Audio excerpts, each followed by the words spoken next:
మిత్రులారా, హైదరాబాద్ ఇప్పటికే ప్రపంచ స్థాయి ఐటీ హబ్గా ఎదిగింది.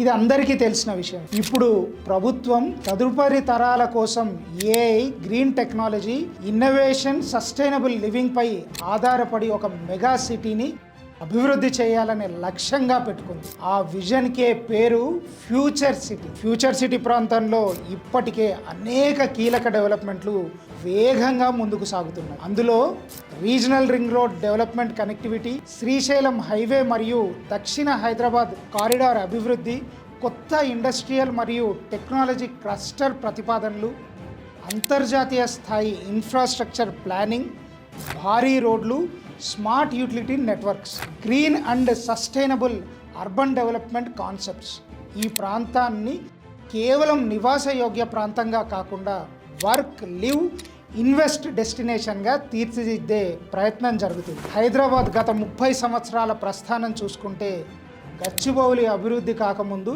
చంద్రబాబు నాయుడు గారి విజన్ నమ్మి కొనుగోలు చేసిన వారు వారి సంపదను ఎన్నో రెట్లు పెంచుకున్నారు. మరి కోకాపేట్ ముందుగానే గుర్తించి ఇన్వెస్ట్ చేసిన వారు కోట్లలో లాభపడ్డారు. ఫైనాన్షియల్ డిస్ట్రిక్ట్ డెవలప్ అయ్యే టైంలో ఇన్వెస్ట్ చేసిన వారు ఫైనాన్షియల్గా మంచి రిటర్న్స్ పొందారు. ఇలా డెవలప్మెంట్ కాకముందు డెవలప్మెంట్ గ్రోత్ని గుర్తించి ఇన్వెస్ట్ చేసిన వారే తెలివైన ఇన్వెస్టర్స్. ఇప్పుడు అలాంటి తెలివైన ఇన్వెస్టర్స్ అందరి ముందున్న ఒకే ఒక్క ప్రశ్న, నెక్స్ట్ హ్యాపెనింగ్ ప్లేస్ ఏది, నెక్స్ట్ గ్రోత్ స్టోరీ ఎక్కడా అని. మరి చాలామంది నిపుణుల చూపు ప్రస్తుతం ఫ్యూచర్ సిటీ వైపే ఉంది. ఎందుకంటే సిటీలు డెవలప్ అయిన తర్వాత ప్రైజెస్ ఇన్వెస్ట్మెంట్కి అనుకూలంగా ఉండవు. సిటీలు నిర్మాణం కాకముందే ఇన్వెస్ట్ చేస్తే మనం ఊహించనంత రిటర్న్స్ ఖచ్చితంగా వస్తాయి. కాబట్టి ఫ్యూచర్ సిటీలో మంచి రిటర్న్స్ పొందాలని కోరుకునే వారందరూ ఇప్పుడే ఫ్యూచర్ సిటీ ప్రాంతాన్ని సందర్శించండి.